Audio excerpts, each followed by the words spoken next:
Ever been treated like the family punchline when you were actually fighting for your life? Hit that like button and subscribe right now. You're not going to want to miss what happened next. My name is Jordan Blake, and for 5 years my family told everyone I was faking a congenital heart defect for attention. What they didn't know was that while they were mocking my imaginary illness, I'd built a $156 million medical technology company that manufactured the exact cardiac monitoring devices keeping me alive.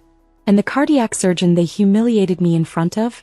He was my business partner, my best man, and he'd been documenting their abuse since the day he saved my life. But let me start from the beginning. I was born with a rare congenital heart defect, anomalous coronary artery from the pulmonary artery or ALCAPA. Most babies born with it die in infancy. I survived because my body developed collateral circulation, creating alternative pathways for blood flow. But it left my heart weak, my exercise tolerance limited, and my future uncertain. Growing up, I was the kid who couldn't keep up in gym class, who sat out during family hiking trips, who needed rest breaks when everyone else was fine. My parents, both athletes, both obsessed with fitness and achievement, were perpetually disappointed. "Push through it, Jordan," Dad would say.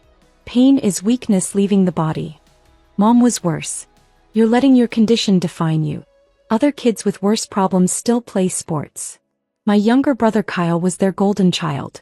Star football player, track champion, full ride to USC. Everything I wasn't. I made it through college by carefully managing my energy, avoiding stress, and seeing cardiologists regularly. I graduated from Stanford with a degree in biomedical engineering, got a good job at a medical device company in San Francisco, and thought I'd finally proven I could succeed despite my limitations. Then at 27 my collateral circulation failed. I was in a business meeting when my heart basically short-circuited. Severe chest pain, couldn't breathe, collapsed. My colleagues called 911.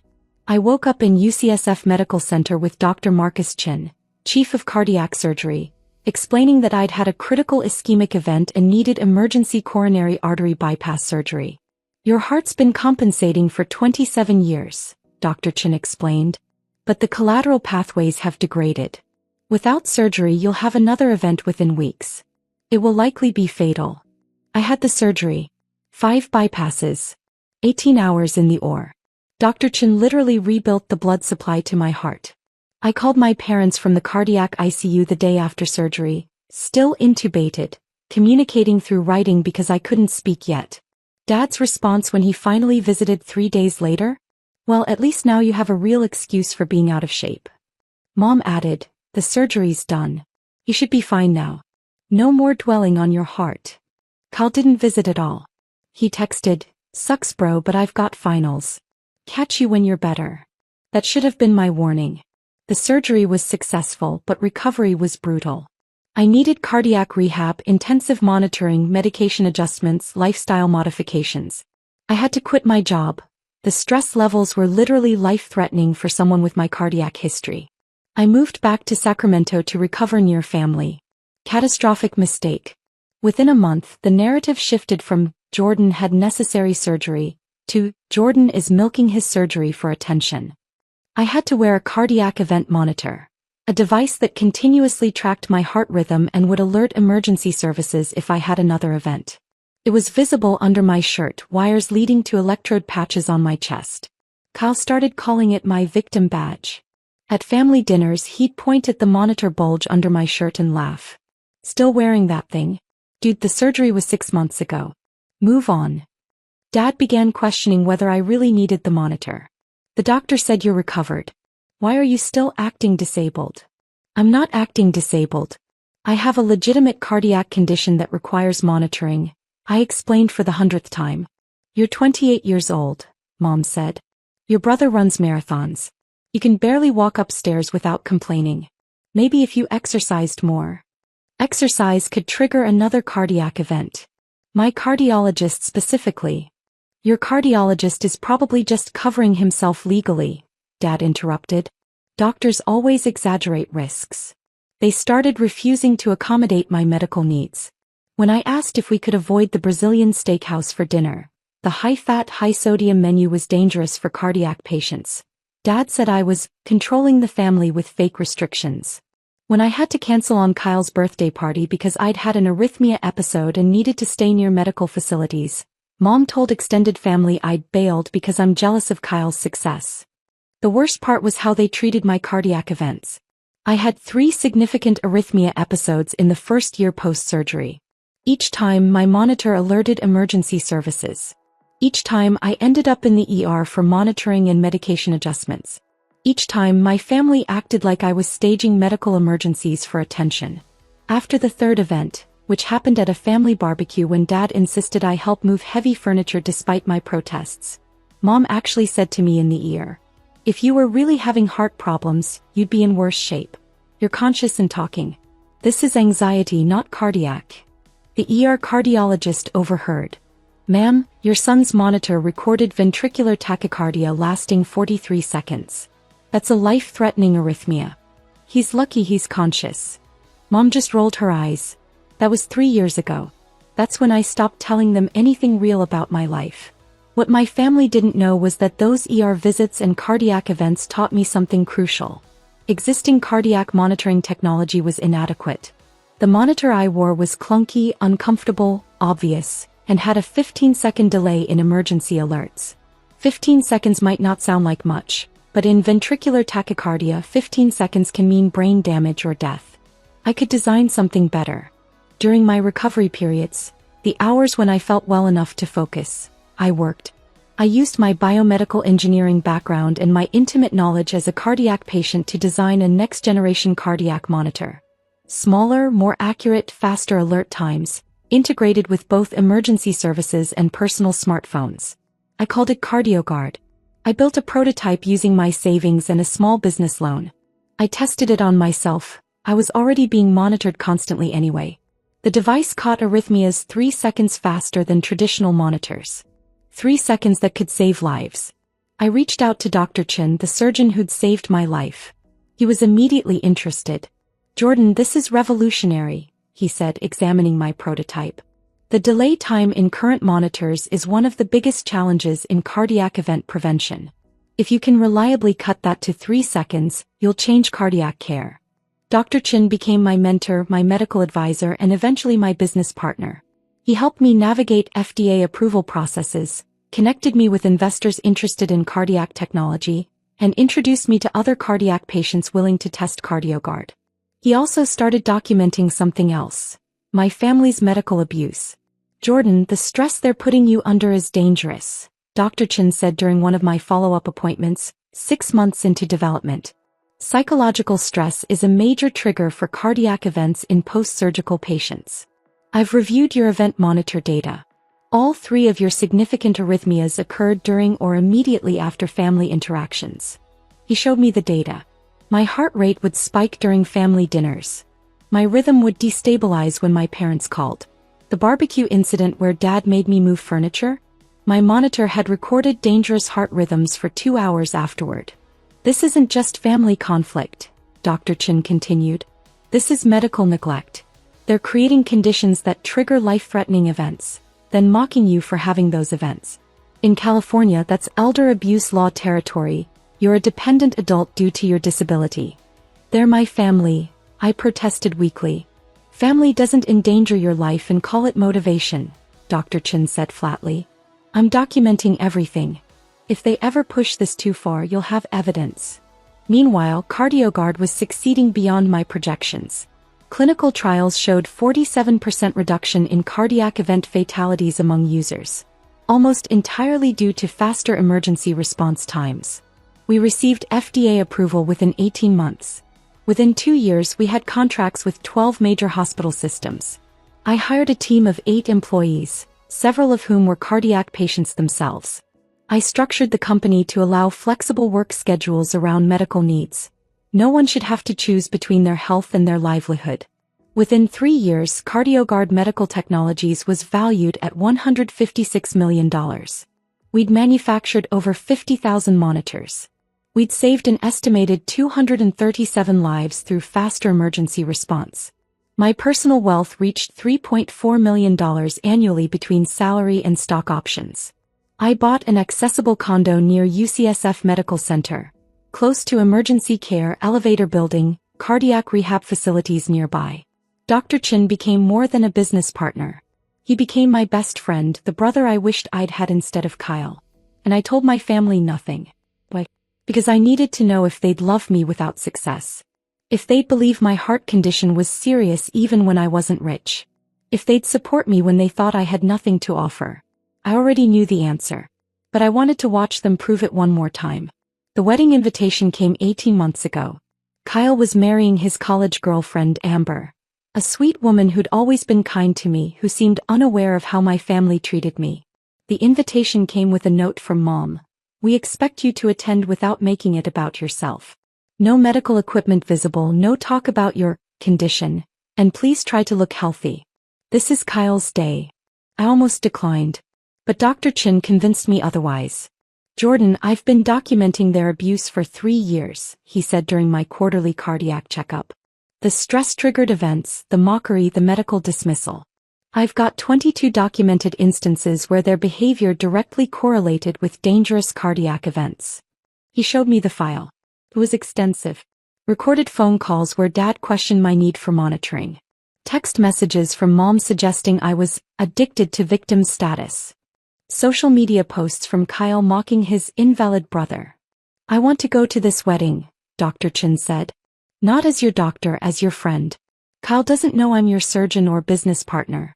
If they publicly dismiss your heart condition again, I want permission to intervene. Why would you do that? I asked.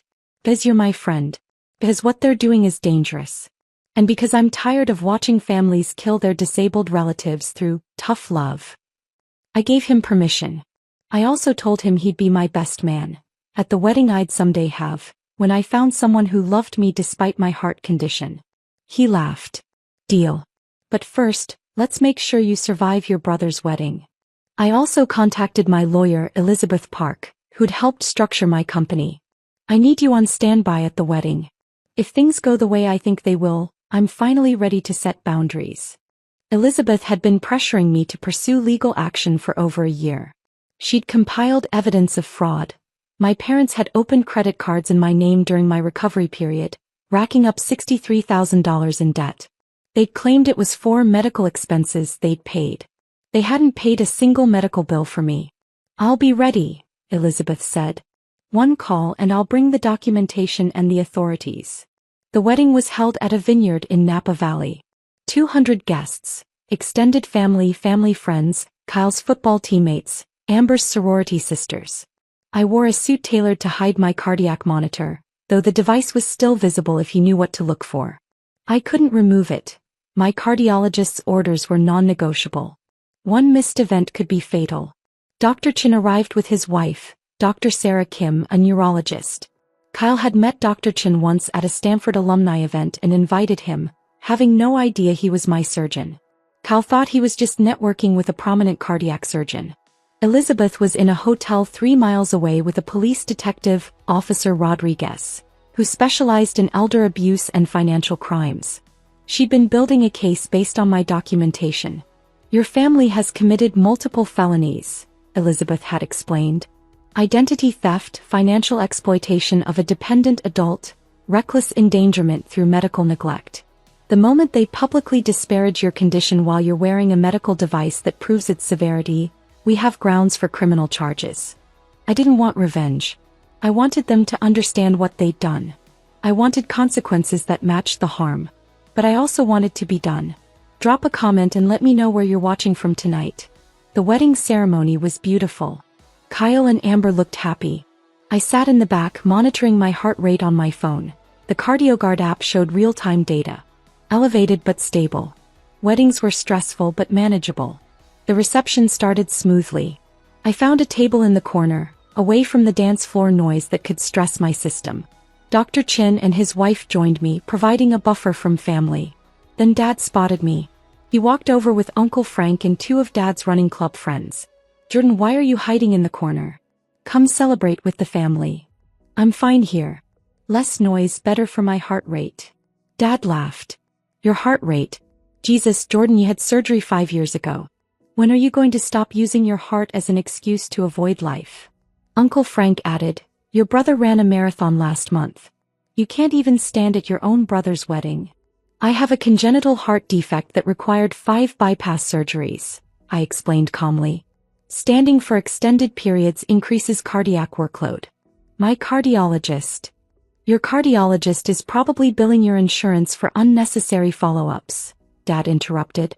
This whole cardiac patient identity you've built is getting old. I touched my chest instinctively. My monitor had vibrated slightly, alerting me to an elevated heart rate. The stress was affecting me already. Mom approached with Aunt Linda and 3 of Kyle's groomsmen. This was escalating. Jordan, we need to talk about your behavior, Mom said loudly. Several nearby tables turned to look. You've been sitting here like a victim all evening. This is your brother's wedding. Can't you pretend to be normal for one night? I'm being normal for someone with my condition, I said, keeping my voice level. I'm managing my health responsibly. Kyle joined the growing circle, drink in hand, already tipsy. Bro, seriously? You're making this about you again? Can't you just be happy for me? I am happy for you. I'm just sitting quietly. With that thing, Kyle gestured at the slight bulge of my monitor under my shirt. You're still wearing that victim badge. Dude, it's been 5 years. Get over it. My heart rate spiked. My phone buzzed. CardioGuard alert. Elevated heart rate detected. Stress response noted. Consider removing yourself from stressor. I stood up to leave. Dr. Chen stood too, ready to escort me out. But Dad blocked my path. No. You don't get to make a dramatic exit and ruin Kyle's reception, Dad said. You're going to stay here and explain to everyone why you're still pretending to be sick. I'm not pretending. Then Dad did it. He turned to face the entire reception, raising his voice over the music. Everyone, can I have your attention? The DJ cut the music. 200 people turned to look. I want to address something that's been a problem in our family for years, Dad announced. My son Jordan has been claiming to have a serious heart condition. He had surgery 5 years ago, which was successful, but he's been using that surgery as an excuse to avoid work, to get attention, and to make everything about himself. My heart was pounding. My monitor vibrated again, warning pattern detected. He's lying about his heart, Dad continued, pointing at me. Pure manipulation. He's not disabled. He's lazy. Mom nodded enthusiastically. Jordan's problem is psychological, not cardiac. He's addicted to the sick role. He needs therapy, not coddling. Kyle laughed. Yeah, my brother's great at playing the victim. Should have been an actor. Uncle Frank pulled out his phone. I'm actually posting about this on the family Facebook group. We need to stop enabling Jordan's delusions. I touched my chest. My monitor was vibrating continuously now. Concerning rhythm detected. My CardioGuard app showed my heart rate at 142 BPM, irregular pattern, potential arrhythmia developing. Dr. Chen stepped forward. Excuse me, he said, his voice cutting through the murmurs like a scalpel. I'm Dr. Marcus Chen, Chief of Cardiac Surgery at UCSF Medical Center. The room went silent. Kyle's face went pale. He suddenly recognized Dr. Chen as more than just a networking connection. Dr. Chen walked toward my father. I performed Jordan's coronary artery bypass surgery 5 years ago. 5 bypasses to correct anomalous coronary artery from the pulmonary artery, a congenital defect he was born with. Dad's mouth opened. But he recovered. The surgery fixed. The surgery saved his life, Dr. Chen interrupted. But Alcapa patients require lifelong monitoring. Jordan wears a cardiac event monitor because he's had 3 episodes of ventricular tachycardia post-surgery. That's a life-threatening arrhythmia that can cause sudden cardiac death. He pulled out his tablet, showing something to the crowd. These are Jordan's cardiac event records from the past 5 years. Would you like me to read them aloud? That's private medical information, Mom stammered. Jordan gave me explicit consent to disclose this information in situations where his medical condition is being publicly dismissed, Dr. Chen said coldly. He looked at me. Jordan. I nodded, one hand still pressed to my chest. My heart was racing. Dr. Chen pulled up a document. Jordan Blake had his first post-surgical cardiac event on June 15, 2020. Ventricular tachycardia lasting 38 seconds. It occurred 2 hours after a family barbecue where, according to his event notes, His father insisted he help move heavy furniture against medical advice. Dad's face drained of color. Several guests were filming on their phones. Second cardiac event, September 3, 2021. Ventricular tachycardia lasting 43 seconds. Occurred during a phone call with his mother who was, and I quote from Jordan's notes, screaming that I'm faking my disability for attention. Mom started crying. That's out of context. Third cardiac event, March 22, 2022. Sustained ventricular tachycardia lasting 51 seconds. Occurred at a family dinner where Jordan's brother publicly mocked his cardiac monitor. This event required emergency cardioversion. Kyle's drink slipped from his hand, glass shattering on the floor. I've documented 22 instances where your family's psychological abuse directly triggered stress responses that elevated Jordan's cardiac risk, Dr. Chin continued. In cardiac patients with Jordan's history, psychological stress is as dangerous as physical exertion. Your behavior has triggered 3 potentially fatal events. Your abuse worsened his condition by approximately 60%. He turned to face the entire reception. Anomalous coronary artery from the pulmonary artery has a 5-year post-surgical survival rate of 83%. Jordan is lucky to be alive. He requires continuous monitoring because sudden cardiac death is a real, documented risk. Amber, Kyle's bride, looked horrified. Kyle, you told me Jordan was exaggerating. I thought, Dad said, Kyle stammered. Dr. Chin pulled up another screen. But here's what you really need to know. While you've been calling Jordan lazy and manipulative, he's been building something extraordinary. He turned the tablet to show the screen. CardioGuard Medical Technologies website, featuring my face and title, Jordan Blake, founder and CEO. Hit that subscribe button if you've ever had to prove your invisible disability was real, because what happened next shocked everyone. The cardiac monitor Jordan wears? He designed it, Dr. Chin continued. CardioGuard monitors are now used in over 300 hospitals nationwide. They've saved 237 lives through faster cardiac event detection. He pulled up another screen. CardioGuard Medical Technologies is valued at $156 million. Jordan's personal net worth is approximately $3.4 million. He built this company while managing a life-threatening cardiac condition that you claimed didn't exist. Mom collapsed into a chair. Dad's face went from pale to gray. But wait, Dr. Chin said, his voice hardening. There's more. Jordan didn't just build a company while you mocked him. He also paid off your credit card debt. He looked at my parents. Remember the $63,000 in credit cards you opened in Jordan's name during his recovery, claiming it was for his medical expenses? Dad's hands started shaking. Jordan discovered the fraud 2 years ago. Did he report you? No. He paid off the debt himself to protect his credit score because he needed good credit to secure business loans. You committed identity theft against your disabled son and he covered for you. Dr. Chin pulled out a folder, his documentation weapon. I have records of every fraudulent charge. Every text message where you dismissed his cardiac events. Every social media post where Kyle mocked his brother's disability. Every phone call where you questioned his need for monitoring. He turned to my parents.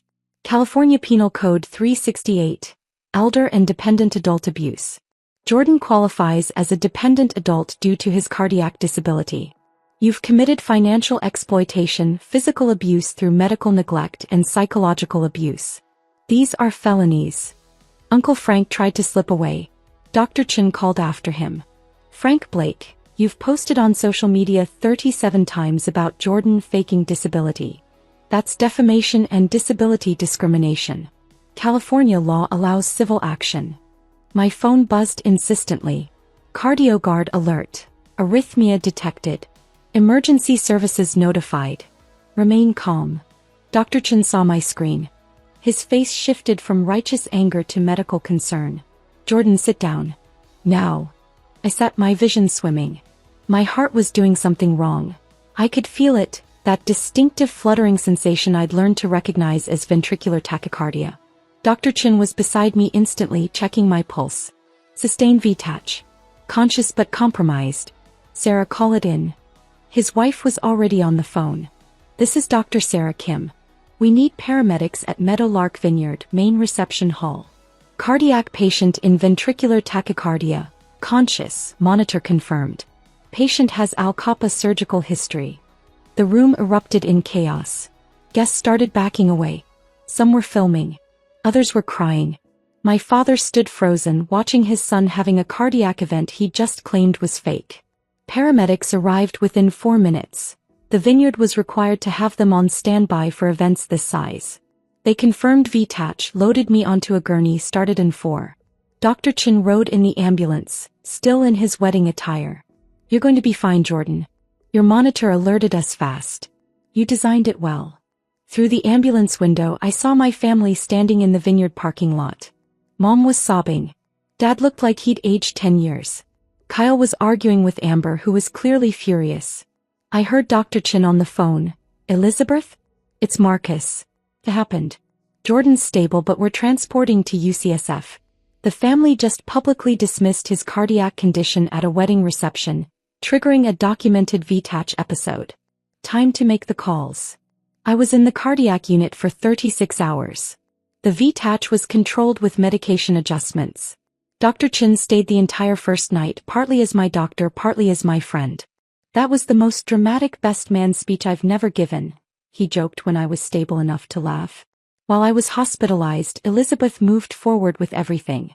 Within 24 hours, my parents were formally questioned about identity theft and dependent adult abuse.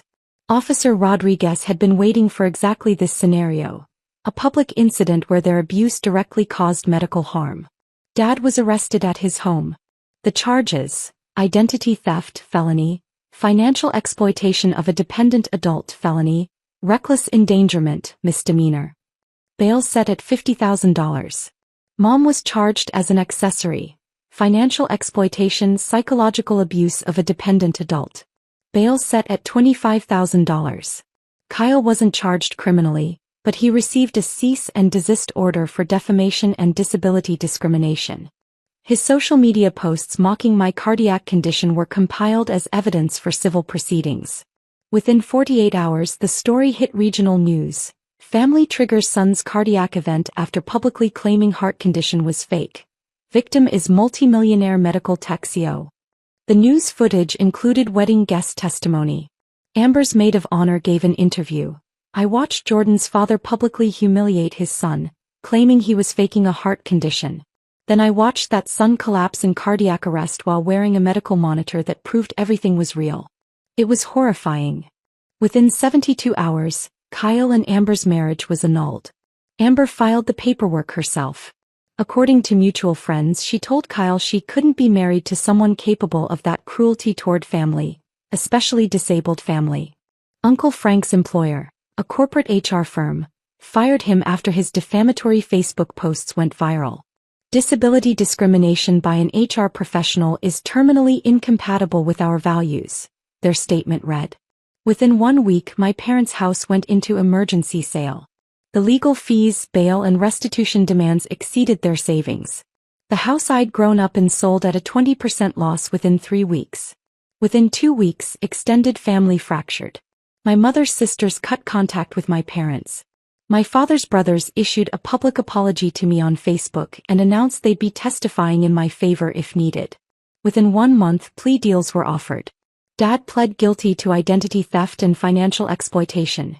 18 months in county jail, 5 years probation, $127,000 restitution, fraud repayment, my medical costs they'd promised to pay but didn't, legal fees, permanent restraining order. Mom pled guilty to financial exploitation. 1 year in county jail, 3 years probation, $48,000 restitution, permanent restraining order. Kyle settled the civil defamation suit for $180,000, the maximum his insurance would cover. His football career aspirations ended when the settlement became public. Teams avoided him due to character concerns. The wedding venue refunded Amber's deposit in full and issued a public statement supporting victims of family abuse. Dr. Chen's testimony in my case was damning and irrefutable.